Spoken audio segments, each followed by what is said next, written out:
Congratulations to the two of you. And I just want to start by asking, when you found out about the story, or when you were given the script, were you believers? Was it hard for you to convince you that this actually happened? For me, no, I'll talk since you're chewing. Yeah, let us know when you're done eating. Every time. Every single time. No, look, I think once we did the research in who they were as people, and you find that they believed it, it wasn't important for me what was real, what was dramatic license, it didn't matter. They believed it.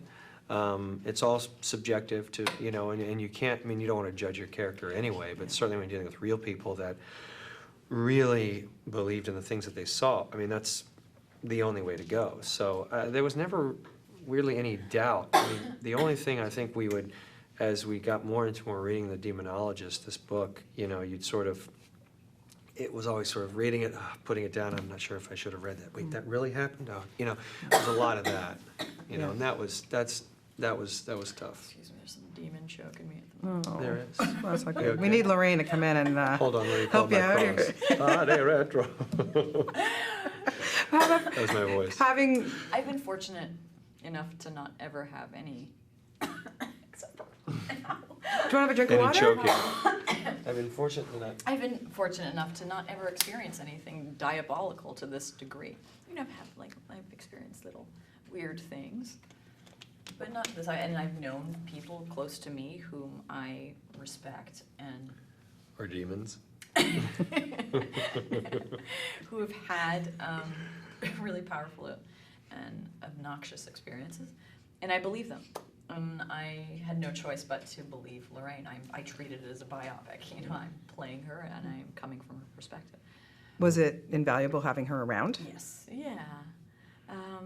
There's so much throughout the decades. There's so much footage of her online, and it's just wonderful to see how she's still retained that very childlike,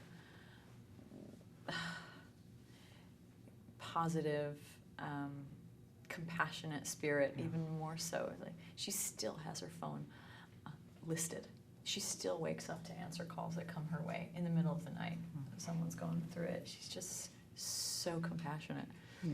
Huge sense of empathy, and being around her and absorbing her. Yeah, of course it helped me. Yeah.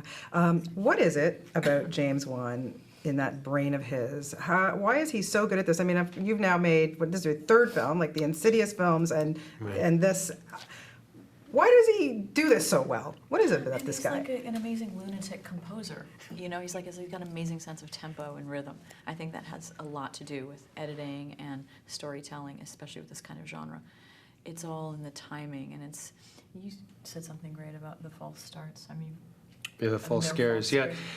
Yeah, he's very, and this is no disrespect to the writers, whether it's Lee Whannell on the Insidious movies or Chad and Carey, the Hayes brothers on this, but I can always, knowing James, I can always tell when he takes hold of a script, because he knows how to structure things. So he first of all, he believes in actors, he believes in character, he loves to linger on moments that other people would want to cut to a scary part or have a crazy fast edit. He's not afraid of stillness. He's not afraid of BS meter. Too, and something's inauthentic. And he just knows how to let the actors and let the scene play. And he knows that people actually, strangely enough, are interested in character and humanity, and he knows that will serve him in the long run. So he can structure these scares. I came up with this great beat. We're going to do this, this, this, and the clapping, or whatever it is.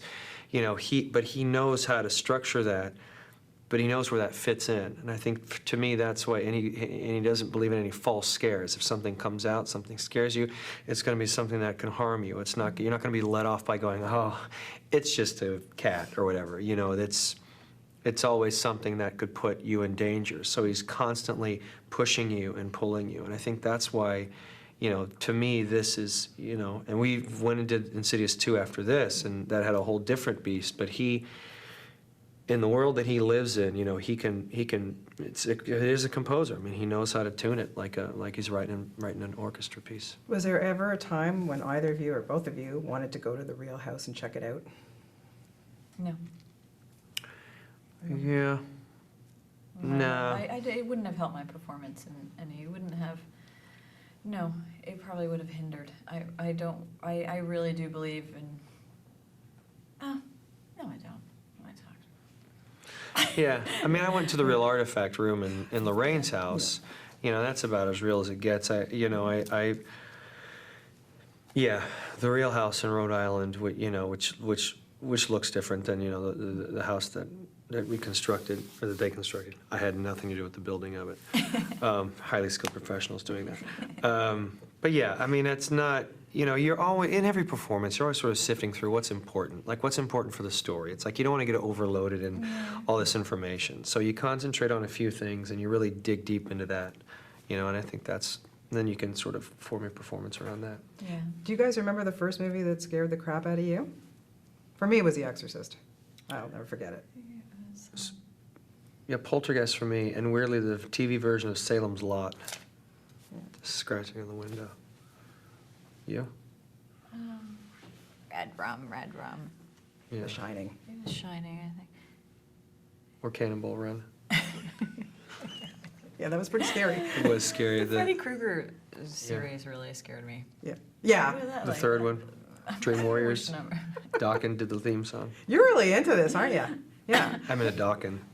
You ever thought of Dawkins would come up in it? You probably don't even know what Dawkins is. You're probably don't. right. You're correct there. Boom. Well, what is it about scary stuff, though, guys? Because here you are. You're also now doing the Bates Motel. Fabulous, by the way. My God, she's a It's a bitch. different kind of scary, though. She's awesome. It's awesome. It's just such a different kind of scary. And for me, like with Bates, it's a totally different thing. Like I'm so not scared by this character. I think, like, I'm coming from a perspective. This is a mom with a neurologically dysfunctional child. She herself is like tormented by like a really anxious past. So how do you give that neurologically dysfunctional child the life that's enhancing to him? So I have a huge commitment. But anyway, that's a whole other press junket. What was the But question? no, just about doing scary stuff because now you're going to be. We'll see you next in Insidious 2. So like you Yeah. didn't have enough on Insidious 1. You had to go back for the torture. It's a great genre, and it doesn't get. And I think it's starting to be taken seriously.